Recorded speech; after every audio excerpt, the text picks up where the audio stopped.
নামাজ ছেড়ে দিয়েছো, তওবা করো, মাফ করে দেবো। জেনা করেছো, তওবা করো, মাফ করে দেবো।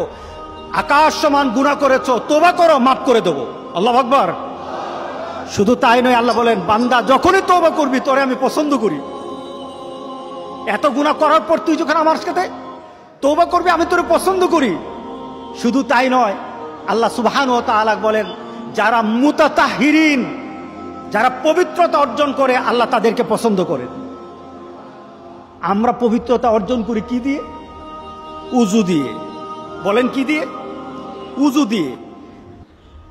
আমরা পবিত্রতা অর্জন করি তওবার মাধ্যমে। প্রথম, এটা হলো আত্মার পরিশুদ্ধতা।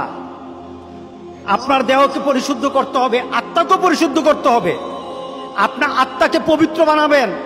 আত্মাকে পবিত্র বানাতে হলে তওবা লাগবে। এটা পানি দিয়ে হবে না, মাটি দিয়ে হবে না।